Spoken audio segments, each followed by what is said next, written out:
Oke. Mulai Bang ya? Nah, mulai. Assalamualaikum warahmatullahi wabarakatuh. Waalaikumsalam warahmatullahi wabarakatuh. Halo sobat lingkungan, salah ya. Sobat muslim semansa dan sekitarnya. Baik lagi bareng kita di channel terkece dan tersolid ya, FKP Mas Mansa yang udah 1000 subscriber ya. Jadi setiap kali tayang bakalan ada ini ya, video-video yang menarik. Karena kita sekarang udah ada AdSense-nya. Ya, seperti biasa ya, alhamdulillah kita dapat dipertemukan kembali dalam kondisi yang insya Allah sehat walafiat, walaupun kondisinya sedang tidak baik-baik saja. Setelah kita berpisah selama seminggu, dari minggu sebelumnya kita bahas tentang Nabi Adam ya. Dan kenapa kita nggak buat setiap hari gitu ya kan?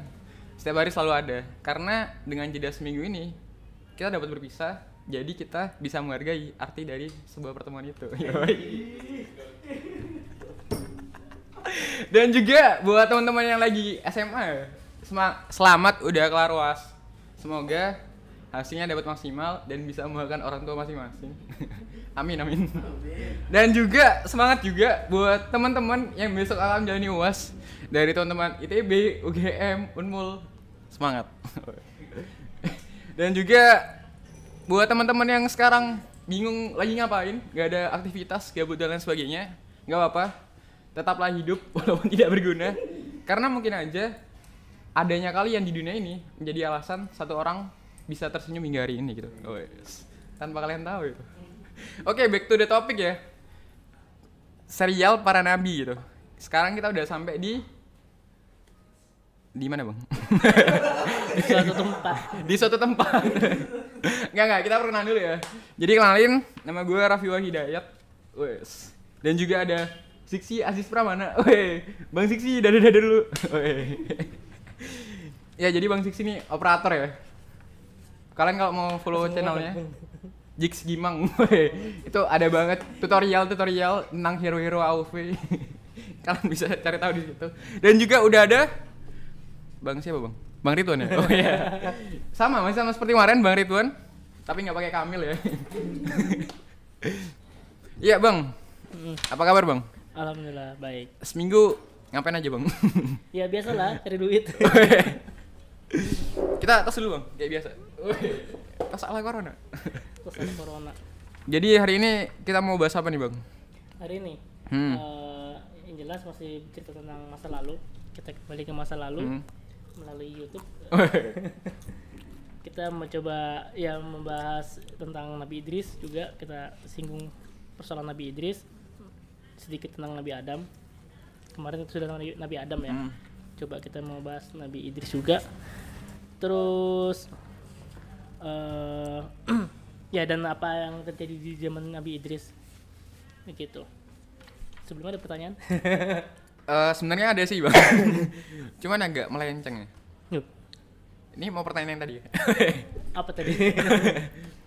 Nabi Idris itu berarti keturunannya Nabi Adam gitu Bang. Itu beda berapa generasi Bang? Generasi seperti kalau nggak salah sih 6, ada 6 generasi. 6 generasi. Ini sudah dimulai kan? Apa namanya, sudah bisa mulai pembahasannya. Jadi kalau mau bicara tentang Nabi Idris, termasuk Nabi yang disebutkan dalam Al-Quran cuma satu ayat ya. Beda kalau Nabi-Nabi yang lain banyak ayat. Bener kan Bang? Satu ayat? Cuma satu ayat itu. Kalau nggak salah di ayat ini lupa. Ayat berapa? Tadi aku baca Bang. Tadi baca. Iya. Surat Maryam 557. Iya, surah Maryam. Apa bunyinya? Tapi juga bisa dibaca. Iya, kita buka dulu ya. Buka dulu. Surah Maryam. 5657. Maryam itu? Maryam itu surat ke 19. Ayat 56 ya? Dapat baca Qurannya ya. Jangan. Nanti banyak yang Dan ceritakanlah Muhammad kisah Idris di dalam kitab Al-Quran. Sesungguhnya dia seseorang yang sangat yang sangat mencintai kebenaran dan seorang nabi. Dan kami telah mengangkatnya ke martabat yang tinggi. Lanjutin Bang. Begitu. Nah itu satu ayat itu kita suruh menceritakan Nabi Idris. Jadi ya sebenarnya agak sulit dari misalnya kalau kita mau mencari bukti-bukti sejarah tentang Nabi Idris ya, karena saya kurang tahu ya kalau beberapa kitab yang lain kayak kitab perjanjian lama atau perjanjian baru termasuk Taurat itu banyak menceritakan beberapa nabi, terutama keturunan Bani Israel ya atau Yahudi gitu, itu banyak menceritakan nabi. Tapi kalau Nabi Idris ini memang banyak versinya gitu, bahkan di mitologi Yunani Oh iya ada. itu disebutkan kalau dewa, ada namanya istilahnya dewa Osiris, pernah dengar nggak dewa Osiris? Nah, dewa Osiris itu Anaknya Zeus juga bukan? bukan Beda ya? nah kayak Hercules. Dia dewa Osiris tuh konon kalau menurut penelitian ulama itu sebenarnya Nabi Idris gitu. Nabi Idris yang dikultuskan lah. Yang didewakan gitu. Didewakan. Jadi memang banyak penyelewangan manusia peradaban masa lalu itu menuhankan seseorang, orang-orang soleh, orang-orang yang dianggap soleh, orang-orang yang dianggap memiliki keilmuan yang tinggi itu kayak seperti dikultuskan lah bahasanya ya. Atau kalau sekarang sering ada kan istilahnya kiai-kiai yang dikultuskan gitu. Ya bahasanya itu kayak yang artinya terjadi namanya penyimpangan atau kesirikan itu loh, kesirikan karena bawaan hawa nafsu manusia gitu. Nah memang penyimpangan umat manusia itu sejak awal lahir Nabi Adam sudah mulai. Kemarin kita sudah bahas kisah Nabi Adam, bagaimana karakter atau sifat manusia, kita mengenal bagaimana memahami manusia itu ya dari kita belajar dari kisah Nabi Adam itu gitu kan. Ya karena Nabi Adam itu kan manusia pertama yang diciptakan, dan dalam dalam sebuah sejarahnya atau kisahnya itu bisa menggambarkan bagaimana karakter manusia yang ada pada dari Nabi Adam dan turunannya yang awal-awal generasi pertama gitu. Ingat kan yang masalah negara api menyerang negara tanah gitu. Jadi istilahnya itu bagaimana manusia itu punya kecenderungan kalau misalnya iblis itu diciptakan dari api, sedangkan malaikat dari cahaya, dan manusia itu apa? Tanah. Dan itu kan kayak rendah sekali gitu, cuman tanah gitu loh. Tanah itu bisa apa gitu. Tapi kalau kita pahamin kan tanah itu memberi kehidupan gitu kan, bercocok tanam, akhirnya kita bisa memberi makan. Tapi kita juga membutuhkan namanya cahaya kan, artinya untuk bisa tanah itu menghasilkan. Nah untuk bisa menghasilkan cahaya kan artinya kita bisa mengendalikan api. Jadi bagaimana kita tidak dikuasai api, jadi kita bisa mengendalikan api. Wah, kita koalisi. Keren nih bahasanya. Keren banget. Kita mengendalikan api untuk menjadi cahaya gitu kan, untuk bisa tanah itu berkembang biak dengan sama baik. Sama kayak Avatar kan dia nggak cuma tanah doang kan, dia bersatu sama yang lain. Iya, jadi negara api itu harus ditaklukkan memang. Supaya dia menguasai tanah. Nah, dari situ mungkin kemarin kita jelas kenapa kok Nabi Adam tergoda memakan buah kuldi gitu ya, karena terbawa hawa nafsunya, dan itu juga karena juga tergoda dari istrinya gitu kan, tergoda dari mengendalikan rayuan istrinya gitu. Tapi bukan artinya juga kesalahan dari istrinya gitu kan, bukan dari kesalahan Hawa, karena memang manusia punya kecenderungan. Tapi juga Allah juga memberikan memberikan manusia hak untuk bisa bertobat gitu ya, juga memberikan sebuah petunjuk untuk bisa bertobat atau mendapat hidayah gitu loh. Dan proses manusia mencari kebenaran juga tidak hanya sebatas apa yang dia lihat, apa yang dia dengar, apa yang dia alami gitu ya, ataupun apa yang ada di pikiran, atau apa sih bahasanya itu kalau di pikiran, rasio dia. Nggak hanya sebatas dia rasio, ataupun nggak sebatas dia secara empiris apa yang dia lihat, apa yang dia dengar, atau sejarah, atau apa yang dia pikirkan atau logika dia, tapi juga dia namanya petunjuk dari Allah gitu, berupa wahyu yang dia turunkan. Seperti kalau misalnya pada fase Nabi Adam ya Allah langsung mengajarkannya kepada Nabi Adam, diajarkannya dia nama-nama. Kalau dalam Al-Quran kan dijelaskan di Al-Baqarah surat berapa kemarin, 30 sampai 36 ya. Ya itu kan di situ dijelaskan ya, ketika Nabi Adam sudah terbangun dari penciptaannya diajarkan sama Allah nama-nama gitu loh. Artinya sudah diberi petunjuk. Begitu juga ketika Nabi Adam lahir, begitu lahir ke bumi, Nabi Adam kelaparan. Di situ kan dia diarahkan sama malaikat gimana supaya bercocok tanam. Dari biji gandum itu ditanam, bagaimana dijadikan roti segala macam gitu, diajarkan. Artinya proses manusia mencari makan itu semuanya diarahkan petunjuk gitu loh. Sampai manusia bisa mendapatkan pengetahuan juga mendapatkan petunjuk gitu kan. ada petunjuknya gitu. Nah, ketika Nabi Adam di bumi itu memang berkembang biak ya, melahirkan anak turunan gitu loh. Bahkan ketika berhubungan seksual pun diajarin gitu loh. Awalnya Nabi Adam nggak ngerti caranya gitu. Diajarin. Nah, kalian ngerti nggak caranya? Ah. Lama-lama. Nah, itu Mangga yang udah nikah. ada sebagian orang-orang mengatakan itu sifat alami manusia sudah ngerti sendiri caranya gitu loh, tapi juga itu sebenarnya nggak lepas dari pengalaman juga kan. Kalian tahu kan juga pasti ada informasi yang mengajarin gitu kan, tanpa ini ya. Tanpa diminta ya, datang sendiri gitu. Jadi kalau di zaman Nabi Adam, kalau beberapa menurut ulama juga ya beliau diajarkan caranya supaya bisa punya turunan gitu kan. Nah dari situ dia melahirkan yang namanya Kabil dan Habil, ada kisahnya yang mereka saling membunuh gitu. Nah itu mulai konflik umat manusia mulai dari situ. Nah tapi Nabi Adam tidak hanya itu aja, dia juga punya anak yang lain gitu loh. Salah satunya Shits itu yang terakhir. Jadi Shits itu anak yang dilahirkan ketika Nabi Adam umur 130 tahun. Jadi anak terakhirnya lah bahasa katanya sih kata ulama disebutkan Shits itu anak terakhir gitu. Nah Shits ini pula yang dikaruniai oleh Allah atau diberi petunjuk oleh Allah atau diemban tugas oleh Nabi Adam untuk melanjutkan kepemimpinan umat manusia pada masa itu. Jadi ketika Nabi Adam itu beranak, anaknya sudah dewasa, menciptakan koloni gitu loh. Jadi ada koloni-koloni manusia pada zaman itu. Nah koloni-koloni itu memang pada masa itu Nabi Adam yang memimpin ya, bahasanya sebagai pemimpin anak-anaknya saat itu gitu. Nah begitu Nabi Adam itu wafat di sekitar umur 940 tahun. Jadi umur Nabi Adam itu sampai umur tepatnya 940 tahun. Takdirnya sih umur 1000 tahun ya, ditakdirkan umur 1000 tahun. Cuman ada kejadian di sebuah alam baka sebelumnya, di alam akhirat itu ada kejadian Nabi Adam tuh ketemu Nabi Daud. Dia terpukau dengan Nabi Daud gitu, ketemu Nabi Daud. Itu berarti sebelum Nabi Daud dilahirkan gitu. Iya, kemungkinan saya kurang tahu itu maksudnya gimana, tapi memang artinya para nabi itu di alam udah ada ruhnya gitu.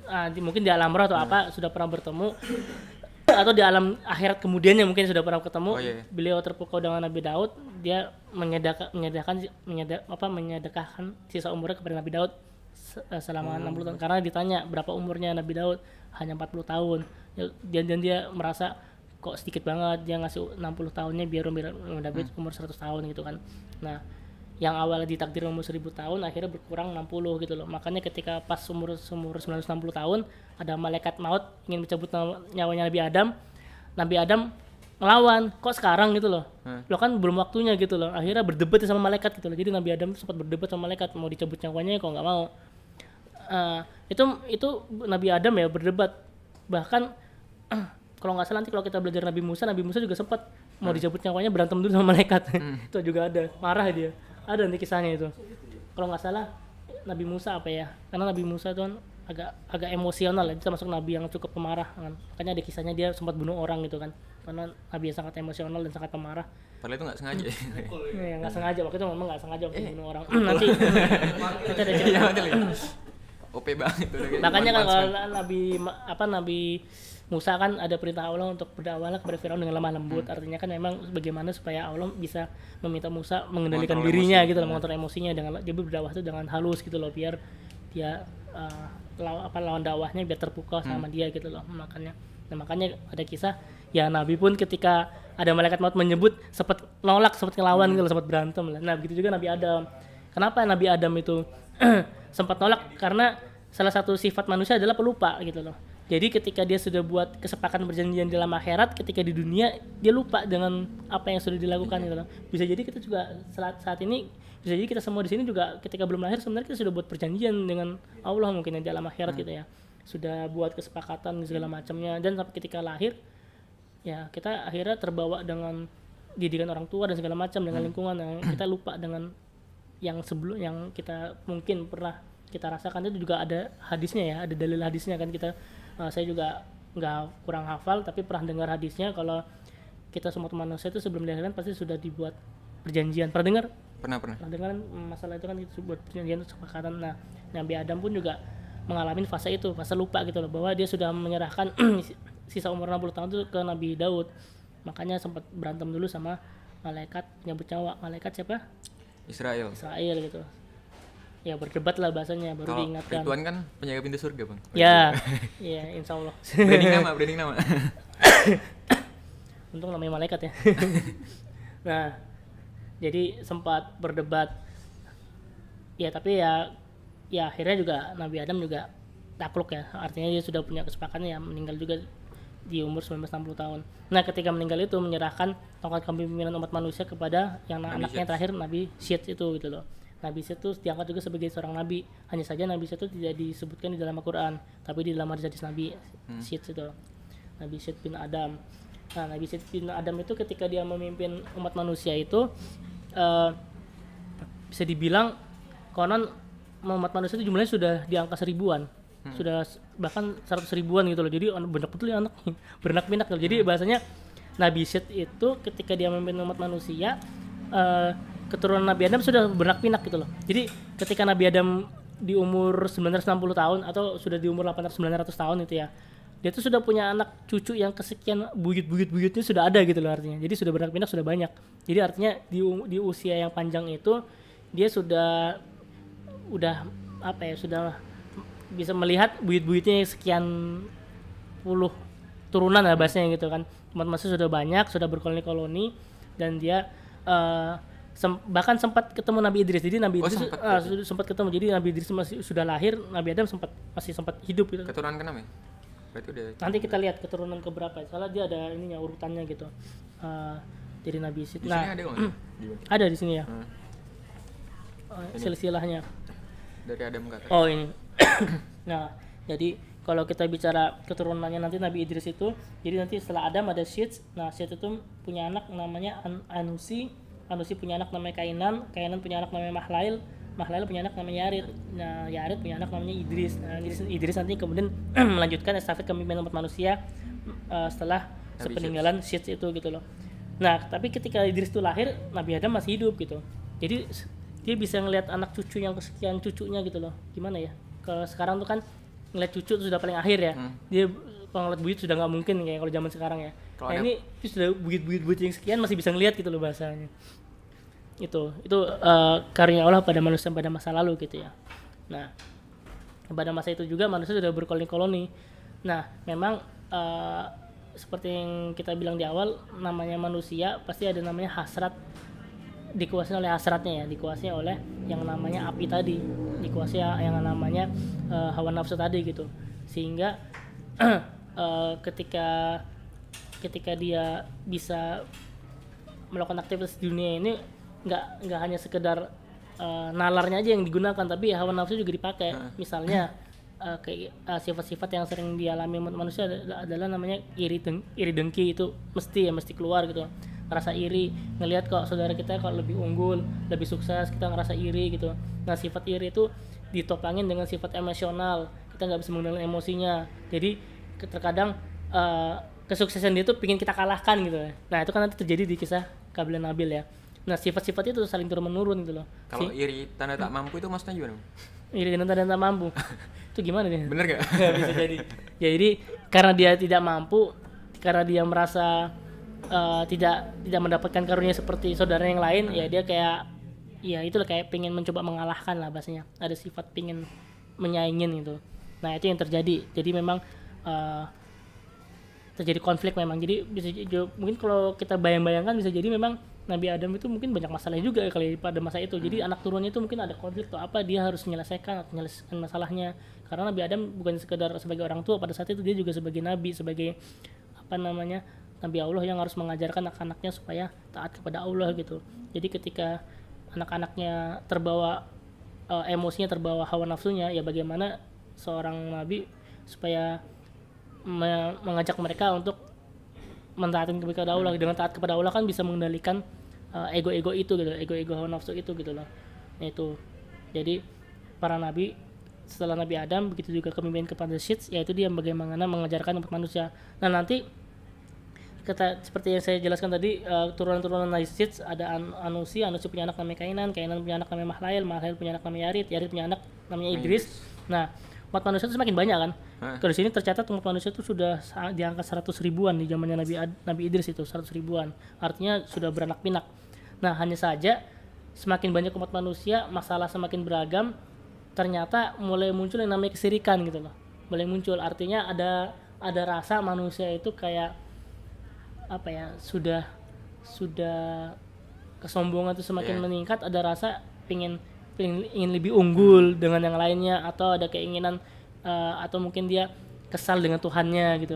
Karena pasti kita ada rasa kenapa sih kita kok diciptakan seperti ini, kenapa sih kita kok ngerasa apa ya, kayak kok dia lebih bagus, kita enggak, diciptakan berbeda gitu. Diciptakan berbeda, kayak seolah-olah Tuhan tuh nggak adil gitu. Artinya ada upaya-upaya untuk melawan Tuhan. Nah, nanti ada di situ, nanti kita ke kisah Nabi Nuh tuh, mungkin pertemuan berikutnya itu juga umat manusia itu udah mulai melawan Tuhan, atau ada saya juga mencoba menyusun kisahnya itu. Jadi memang ada umat-umat yang mencoba melawan Tuhan. Ya mungkin kalau di sini teman-teman pernah ngerasa ada namanya rasa apa ya, kayak ngerasa kayak Allah Tuhan tuh nggak adil gitu ya, pernah ngerasain kayak gitu nggak sih? Kayak ngerasa kok kayak kita dikasih ujian coba seperti ini kok begini, rasanya kok kita selalu merasakan apa sih namanya, kok teman kita bisa begini, kita kok nggak begini. Aja gitu ya? Kayak ngerasa mau cari jodoh nggak dapat misalnya gitu kan. Artinya kayak Tuhan kalem. Kayak tenang. Kayak ngerasa Tuhan nggak adil, kok teman kita kok cepet banget bisa punya turunan segala macam, kok kita nggak dikasih. Artinya kayak selalu ngerasa Tuhan tuh nggak adil. Nah, itu kan artinya ada peran perlawanan ya terhadap Tuhan gitu ya. Nah, umat manusia pada masa itu ketika dia merasakan takdir Allah dan dia seperti diberi musibah tuh kayak, ya Tuhan kok begini sih gitu loh. Kayak ya kita sering lah nonton di film-film Hollywood tuh kan, kalau kita menyinggung Tuhan bahasanya tuh kayak, ya makanya mereka kenapa kok meyakinin tidak Tuhan, karena dia merasa tidak merasakan keberadaan Tuhan gitu loh. Ya mereka penuh dengan masalah hidupnya, tapi kenapa masalah hidup mereka nggak selesai? Artinya Tuhan nggak ada sama mereka gitu loh. Bahasanya sederhananya itu, kalau kita nonton film-film Hollywood kan sering kali banget di penggalan film-film pasti dia mencak-mencak Tuhan gitu loh. Pernah nggak perhatiin kalau di film-film Hollywood itu begitu? Ketika oh my god gitu kan, kayak pasti bahasanya kayak ketika mereka diberi masalah kayak ya Tuhan tidak dia hadir gitu loh. Nah, artinya umat manusia juga mengalami fase seperti itu gitu kan, yang bersatu dengan kesombongannya, api dalam dirinya begitu menaklukkan dirinya, ya sudah, terkadang dia mencoba mencari Tuhan-Tuhan yang lain gitu, mencari Tuhan-Tuhan yang lain, ngelihat matahari kok aneh ya, memberi manfaat ya, kok romantis ya, matahari terbit kok romantis segala macam, akhirnya dipuji-puji dan pujiannya melebihin pujiannya kepada Tuhan, akhirnya disirikan gitu. Nah, itu mulai berkembang kesirikan di zaman Nabi Idris, walaupun memang zaman Nabi Idris itu belum ada agama-agama yang lain ya, artinya zaman Nabi Idris itu ya mereka masih meyakini ya Tuhan mereka tuh ya Allah gitu, Tuhan mereka tuh ya Allah, tapi ya itu dia kayak fase hidup mereka seperti mereka tidak percaya gitu. Nah, Nabi Idris itu kalau kita lihat di buku ini Atlas Para Nabi itu deh, di sini saya mau tunjukkan apa namanya, tadi mana ya, ada lihat nggak dari Raffi di sini? Apa sih namanya, tahun? Nah, ini dia. Jadi kalau kita lihat Nabi Adam itu di sini ditulis perkiraan sejarah itu tahun 5872 sampai tahun 4092 sebelum Masehi. Nah, ini ditulis oleh ulamanya Sami bin Abdullah Al-Maghud. Di sini ada bagus ya, atlas sejarah para nabi. Ini menarik untuk dipelajarin. Di sini dia mencoba meneliti para nabi itu hidup di zaman apa sih gitu loh. Nah, bukti-bukti arkeolognya apa sih gitu. Sambil menghubungkan dengan hadis-hadis para nabi dan ayat-ayat Al-Qur'an itu ya. Nah, dari sini kita bisa melihat dia mencoba meneliti umur para nabi itu hidup di fase zaman apa berdasarkan gitu. arkeolog yang ditemukan gitu. Ya, dia arkeolog dari kitab-kitab Rod dan perjanjian lama gitu. Dan juga dari hadis-hadis nabi ya, banyaknya mereka meneliti dari situ ya. Nah, begitu Nabi Idris itu masuk tahun di 4533 sampai 4188 sebelum Masehi. Namanya Idris bin Yarid bin Mahlail bin Kainan bin Anusi bin Syits bin Adam. Nah, perkiraan diutus tahun 4350 sebelum Masehi. Dia masuk ke keturunan Qabil. Nah, di sini juga dijelaskan Nabi Idris itu dia kehidupannya bertempat di Sungai Tigris di Irak. Jadi digabarin kalau kering Dajjal mau datang tuh. Ya itu ya katanya Dajjal. Jadi memang sifat manusia itu pasti ketika hidup tuh pasti mencoba mendekatin air kan.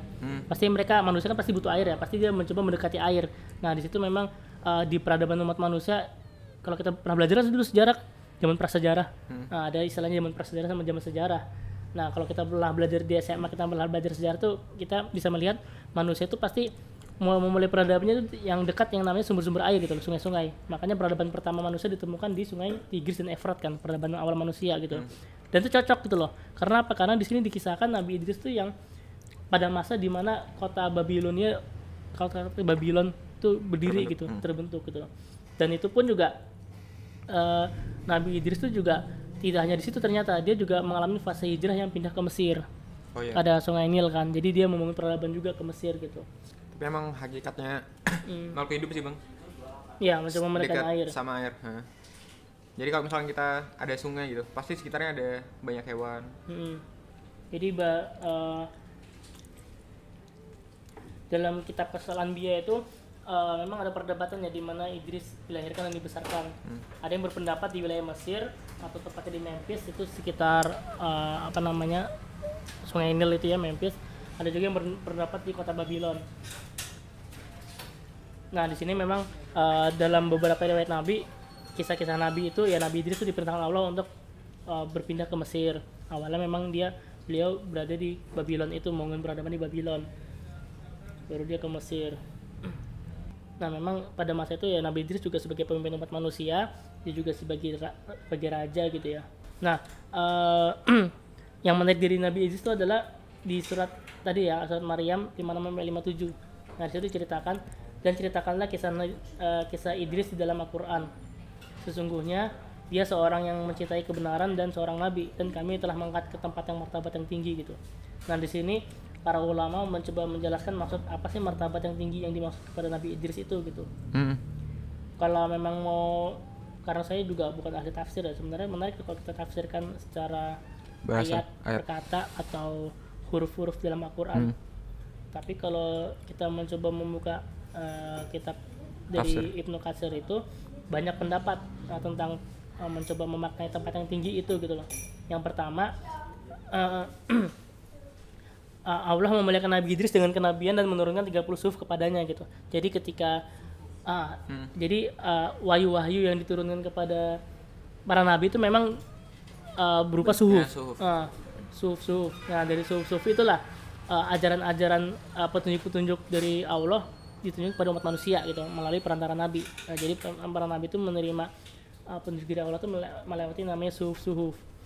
Suhuf itu dia mengajarkan, makanya Nabi Idris menurunkan 30 suhuf kepadanya. Jadi bahasanya Idris itu termasuk nabi yang menerima suhuf dari Allah. Selain itu ilmu pengetahuan yang dimiliki oleh Nabi Idris juga membuat ia mendapatkan martabat yang tinggi.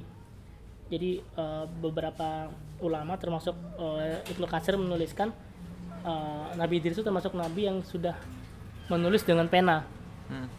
Nabi Idris sudah termasuk nabi yang menulis dengan pena. Terus itu Nabi Idris termasuk nabi yang sudah mempelajari ilmu perbintangan beliau, dan juga nabi yang sudah menjahit dengan jarum gitu.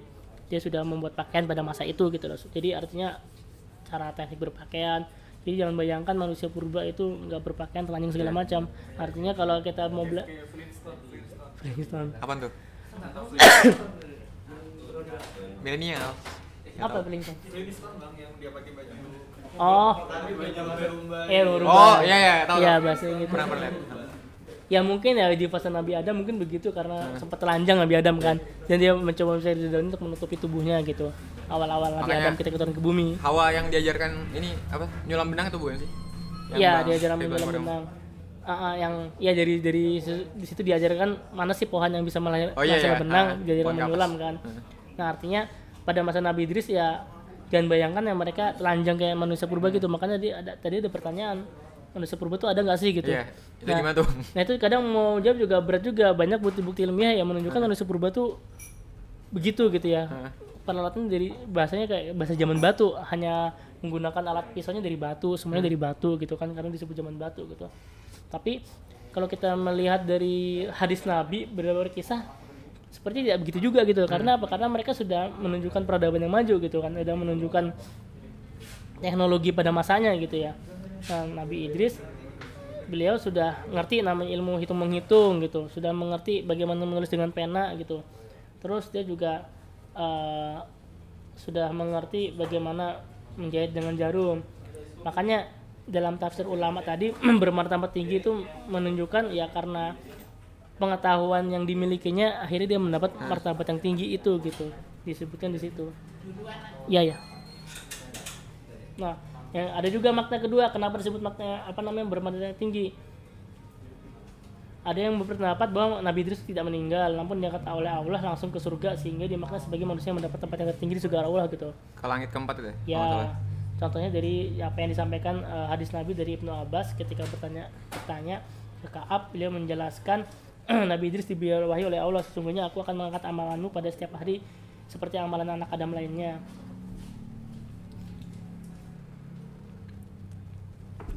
Kalau nggak salah waktu Rasulullah Mi'raj itu ketemu Nabi Idris juga nggak sih, waktu di... Saya agak lupa, ada ya wilayahnya ketemu? Kalau nggak salah. Ada ya ketemu Nabi Idris ya, ketika Isra Mi'raj. Nah, memang makna kedua kenapa disebut bermartabat yang tinggi, ya ketika Nabi Idris wafat itu bukan di bumi tapi diangkat dulu ke surga Allah, baru di sana diwafatkan, makanya mendapat kedudukan yang mulia gitu. Tapi memang ada cerita Nabi Idris itu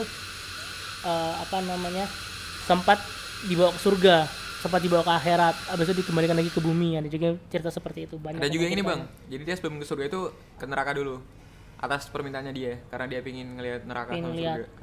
Ada cerita seperti itu ya. Sumbernya dari mana? Pernah dengar? Dari ini Khalid Basalamah. Apa? Di YouTube. Di YouTube. Ustaz Khalid bin cerita dari YouTube Ustaz Khalid begitu ya. Saya nggak tahu, saya belum baca cerita itu, sepertinya memang ada, cuma saya lupa. Tapi memang ya itu dia, makanya saya pernah membaca atau mendengar Nabi Idris juga pernah minta ditunjukkan bagaimana kondisi akhirat gitu ya. Habis itu setelah di neraka beliau gimana? Langsung stres atau gimana? Oh, salah. Bukan Ustaz Khalid. Ini kayak kartunnya adikku. Jadi adikku kan kayak punya channel YouTube kan. Itu channel YouTube itu bahas kayak para nabi gitu. Nah, itu yang nyeritain tentang Nabi Idris. Jadi dia dibawa ke akhirat. Nah, cuman karena itu kayak serial anak kecil gitu kan. Jadi kayak cuman ngomong-ngomong biasa gitu, nggak sampai diekspresi dan lain sebagainya gitu. Kalau Khalid Basalamah itu bukan. Aku kemarin nonton yang ini, Nabi Khidir. Diceritain sama kalau Nabi Khidir itu nanti masuknya ke fase Nabi Musa itu. Nabi Musa. Nah, tadi kalau misalnya mau nyinggung soal Dewa Osiris tadi, itu sebenarnya kalau dari catatan yang saya catat tuh sumbernya dari Tafsir Al-Azhar ya. Tafsir Al-Azhar, Al-Azhar itu nulis Buya Hamka, dari ulama kita zaman Soekarno. Buya Hamka dia nulis Tafsir Al-Azhar. Dia ngutip dari Tafsir Jawahir yang ditulis oleh Syekh Tantawi Jauhir. Nah, mengatakan Idris itu adalah Osiris di zaman Mesir. Idris nama dari lafal bahasa Arab, sama seperti Yesus dalam bahasa Arab ada Isa begitu ya. Nah, jadi dalam sejarah peradaban Mesir itu dalam sejarah peradaban Mesir yang kita temukan dalam buku sejarah, Osiris itu sosok dewa maut di Mesir, dewa kematian lah bahasanya. Nah, tapi dia tidak menyebutkan kesamaan Osiris dengan Nabi Idris. Memang dari penjelasan Buya Hamka, perkembangan ilmu pengetahuan di abad saya baca ya. Jadi di abad 19 itu ada penyelidikan kebudayaan tentang huruf epitologi. Jadi ada huruf Arab kuno, huruf Mesir kuno ya. Huruf epitologi tentang berhasil membongkar rahasia huruf hieroglifi. Hieroglifi itu huruf Arab kuno, huruf bangsa Mesir kuno. Dia menyelidikan terdapat cerita tentang orang besar Mesir yang bernama Osiris, dan ajaran-ajaran Osiris yang didapat dari huruf kuno itu bertemu pada pokok ajaran tauhid gitu. Jadi ada seorang peneliti meneliti huruf-huruf Mesir kuno itu, dan di situ menyebutkan tentang tadi itu dewa Osiris. Kalau dia pelajarin ternyata apa yang diajarkan oleh Osiris itu kebanyakan ada inti-inti pokok ajaran tauhid gitu lah, suruh menyembah kepada Tuhan yang tauhid, Tuhan yang satu gitu. Makanya di sini seorang ulama Syekh Tantawi tadi dalam tafsirnya tafsir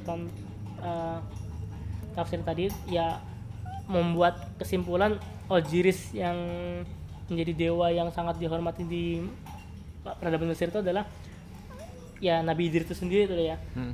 yang diutus Allah pada bangsa Mesir kuno untuk membawa ajaran-ajaran dan perubahan itu gitu. Tidak hanya sebagai nabi, dia juga seorang raja yang berpengaruh. Karena pada masa Mesir itu kerajaan dan agama adalah satu gitu loh. Jadi kayak bahasanya kerajaan ya agama, jadi kerajaan agama lah bahasanya. Ya kayak kesultanan zaman Turki Utsmani gitu loh. Jadi kerajaan ada juga. Iya. Nah, disitu kita mencoba melakukan cocokologi sejarah ya. Jadi memang ada riwayat juga menjelaskan ketika Nabi Idris membangun peradaban di Babilonia, diperintahkan Allah untuk ke Mesir gitu. Jadi mencoba menghubungkan, ternyata memang adakah hubungannya Osiris dengan Nabi Idris itu gitu. Gitu. Nah, sebenarnya yang menarik di sini adalah sebenarnya yang kita perlu dalami adalah bagaimana mencoba mencari ilmu pengetahuan dalam sisi sejarah itu ya. Karena saya tuh pengen mengajak adik-adik semua, kita semua ini, gimana kita mempelajarin para nabi itu tidak seperti kita membaca buku-buku dongeng gitu ya. Bagaimana kita mempelajari para nabi itu betul-betul dengan mencoba kaidah riset sejarah gitu. Kenapa saya beli buku kitab Qasas Al-Anbiya, kemudian membeli tadi ini Atas Para Nabi? Karena apa? Karena di sini penulisnya kitab ini itu mencoba menjelaskan para nabi itu berdasarkan hasil riset arkeologi gitu kan. Riset arkeologi juga riset dari hadis-hadis nabi gitu. Nah, dari situ kita bisa mencocokkan tahunnya, ketemunya mereka tuh hidup di tahun berapa sih gitu kan. Nah, nanti ada buku-buku penelitian sejarah, sejarah peradaban kuno kan ada banyak kan di universitas barat itu membuat namanya penelitian sejarah peradaban kuno. Nah, di situ mereka mencoba meneliti dengan bukti-bukti yang bukti-bukti sejarah berupa benda-benda arkeologi gitu ya, benda-benda seperti batu nisan ataupun tadi tuh ya huruf hieroglif tadi Mesir kuno. Nah, kalau kita tertarik untuk mengembangkan sejarah nabi ini sebagai sumber ilmu pengetahuan, sebenarnya menarik kalau kita masuk jurusan sejarah gitu ya. Apalagi masuk sejarah kuno gitu ya. Kita pelajari, kita cocokkan itu loh. Hasil temuan barat dengan hadis nabi itu ketemu nggak sih gitu loh. Nah, kalau sendiri ketemu tuh bisa menjadi kesimpulan sejarah yang menarik kan gitu loh. Menambah sebuah insight baru gitu. Menambah baru. Makanya ketika kita melihat kisah Nabi Idris ini, betul nggak sih ada namanya istilah manusia purba gitu loh. Kan pertanyaan hipotesis kan, benar nggak sih ada manusia purba itu?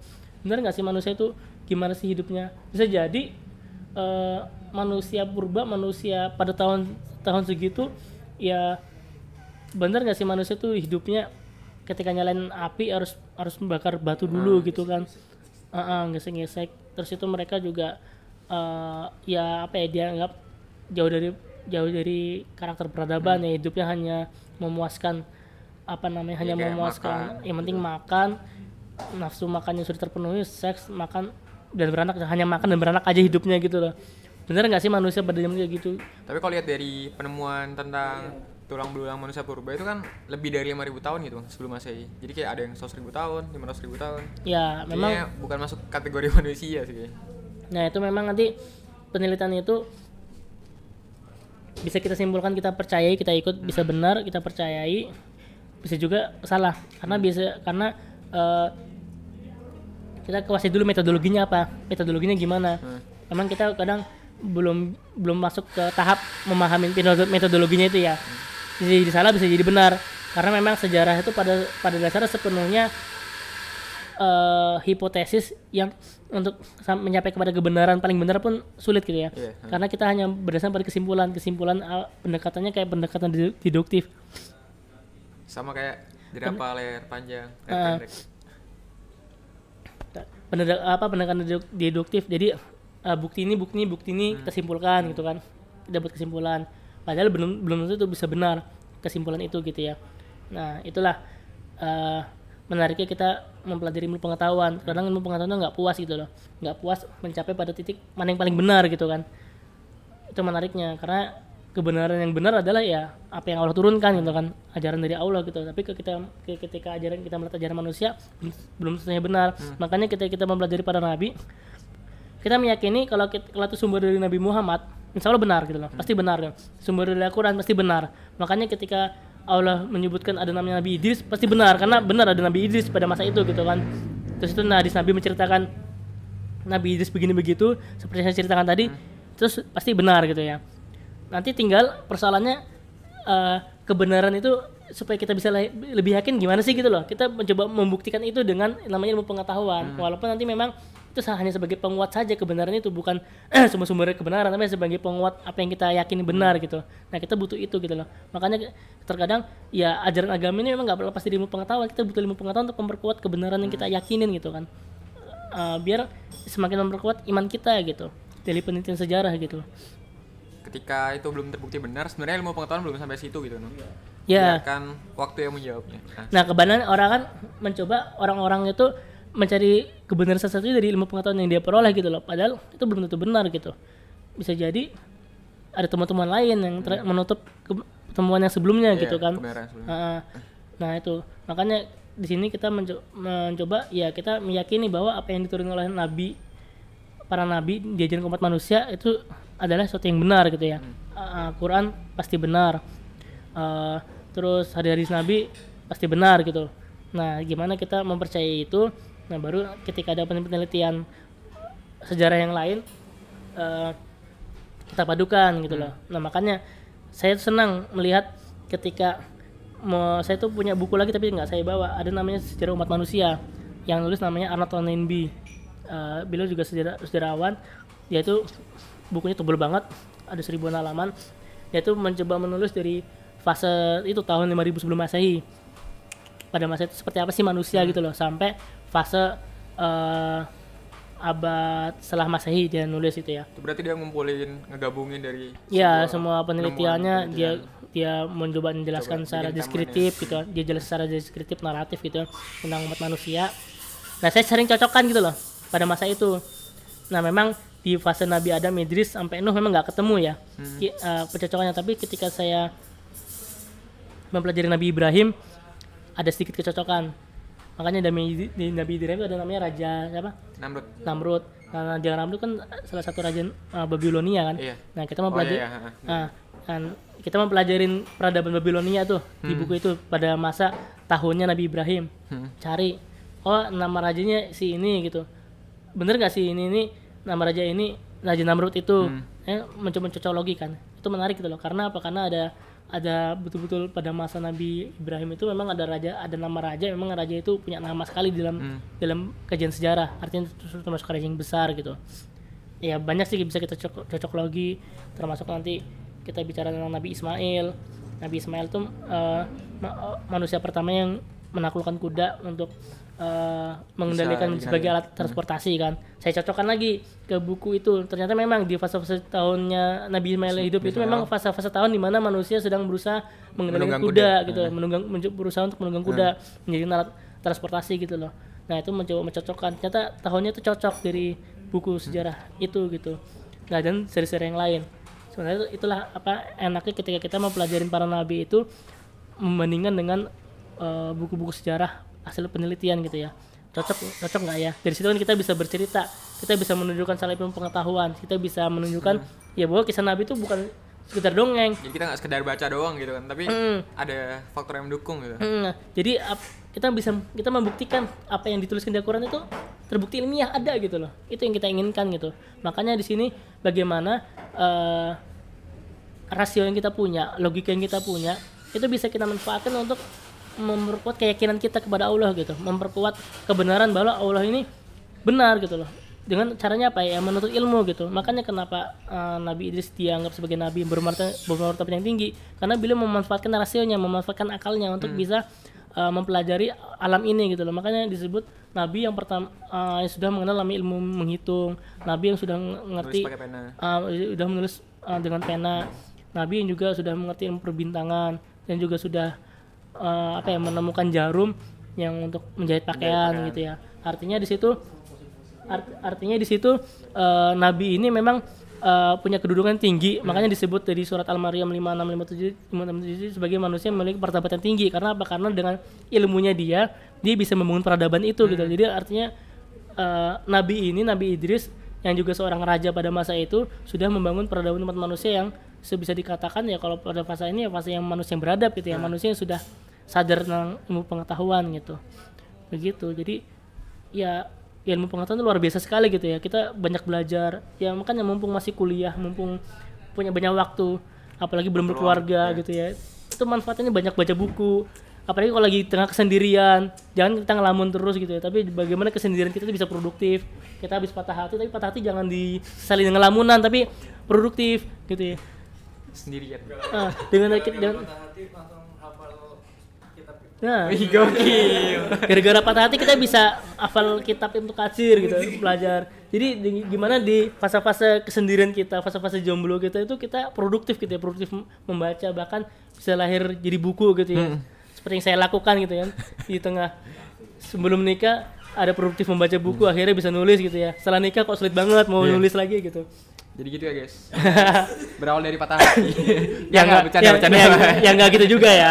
Ya artinya produktif tuh enggak harus pada fase jomblo ya. Artinya ketika sudah menikah pun kita juga bagaimana bisa produktif. Karena memang setelah menikah kan tantangannya bagaimana kita bisa mencari rezeki, menghidupi keluarga kan.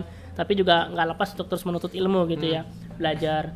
Nah, makanya ilmu apa yang dikuasain, pelajarin dalam-dalam dan pastikan ilmu yang kita pelajarin itu berhubungan dengan aktivitas kita untuk tujuan akhirat gitu kan.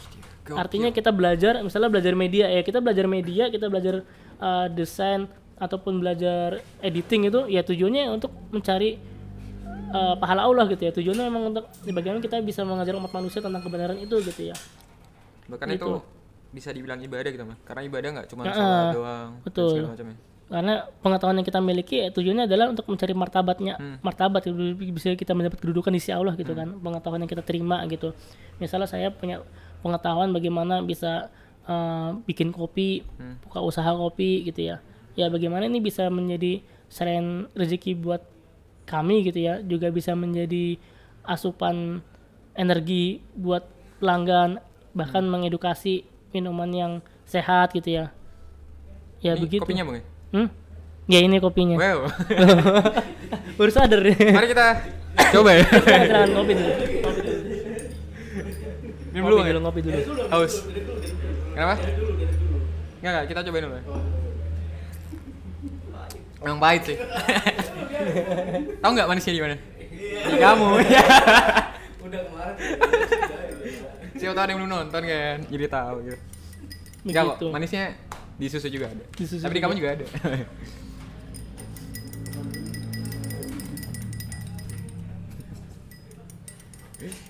Sudah minum ya? Enak. Masih diaduk Bang? Oh, masih diaduk.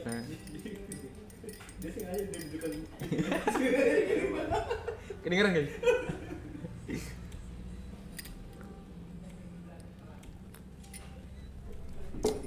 Jadi begitu. Gitu ya, sedikit kisah Nabi Idris. Ya banyak sih kalau kita perlu digali, cuma memang kisah Nabi Idris ini memang nggak penuh banget ya, hanya sekilas aja sih. Kalau memang mau kisah Nabi yang lebih banyak, mungkin kita akan bicara nanti. Nabi Ibrahim termasuk banyak ya, sering dibahas juga di Al-Quran. Apalagi Nabi Musa itu juga paling banyak dibahas di Al-Quran dan kisahnya cukup lengkap begitu. Tapi memang Nabi Idris ini hanya sekilas aja muncul di Al-Quran, makanya cuma satu dua ayat aja dia dibahas Nabi Idris ya. Tapi kalau kita lihat dari penjelasan hadisnya juga ada, cuman hanya untuk melengkapi saja, dia nggak begitu banyak gitu. Nanti di nabi-nabi lain yang banyak. Nah, nanti kita berikutnya coba kita bahas tentang Nabi Nuh. Nabi Nuh ada surat sendiri kan, surat Nuh. Nanti bahas tentang surat Nuh. Kenapa sih muncul manusia-manusia yang syirik, manusia-manusia yang mencoba melawan Tuhan itu. Syiriknya tuh udah benar-benar kelihatan banget. Iya, kelihatan banget. Gitu. Ada fasenya, jadi nanti Idris itu punya anak itu punya anak lagi, jadi Nabi itu cucunya Nabi Idris gitu. Jadi Nabi Idris itu punya cucu namanya Nuh. Nah, di fase itu manusia sudah semakin peradabannya sebenarnya sudah termasuk bagus. Nabi Nuh itu sudah termasuk tinggi peradabannya. Tapi ketinggian peradaban itu membuat manusia semakin sombong. Nanti kita paham. Jadi kadang itu betul. Kenapa kok peradaban Eropa itu maju, tapi mereka sombong gitu. Jadi kemajuan peradaban manusia itu ternyata diikuti dengan sifat kesombongan manusia. Manusia tuh kayak ngerasa lebih dari Tuhan gitu loh bahasanya. Nah makanya nanti lebih ke ini sih Bang, kayak nggak butuh Tuhan gitu kan, karena ilmu pengetahuan itu. Iya, makanya nanti muncul akhirnya kesirikan gitu. Nah disitulah Nabi Nuh hadir. Makanya kisah Nabi Nuh itu menariknya apa ya? Ya menariknya kisah Nabi Nuh tuh manusia itu dilibas semua habis gitu loh dengan banjir itu gitu. Karena apa? Karena manusia Jadi setelah Nabi Idris tuh ya peradaban sudah manusia semakin maju. Hanya saja kemajuan peradaban itu tidak diimbangi dengan ketaatan kepada Allah. Manusia semakin sirik pada apa ya bahasanya, semakin pada melawan Tuhan semua gitu loh. Sisa orang soleh tinggal dikit, bahkan tinggal Nabi Nuh aja gitu yang masih soleh gitu. Nah, itu sama orang-orang yang naik kapal itu kan. yang naik kapal itu berapa sih gitu? Cuman anaknya, enggak semua anaknya ikut kan, ada anak yang ditinggal kan. Istrinya juga enggak ikut kan. Cuman hanya berapa anaknya, hanya pengen ikutnya sedikit aja gitu. Yang naik kapal yang akhirnya selamat. Nah, semuanya itu dihabisin umat manusia, hampir seluruh dunia itu dihabisin pada zaman Nabi Nuh. Enggak masuk logika sih Bang, di pegunungan ngapain coba bikin Ya, kapal gitu kan. Gitu. Ya artinya ya umat manusia ketika udah pada fase matang, peradaban pada masa tinggi ya mereka berusaha menjadi sudah nggak taat lagi sama Allah gitu ya. Nanti kita coba menarik tuh di kisah Nabi Nuh nanti itu. Nah, ya buat yang pengen tahu kisah Nabi Nuh, silakan kalau ada yang pingin ada yang mau pertanyaan lagi. ya. Buat teman-teman, ada yang mau ditanyakan?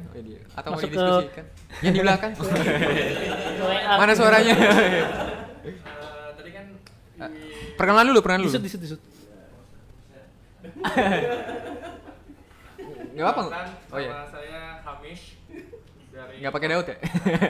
Sobinya lagi. Cila. Mirip sih. Enggak dong.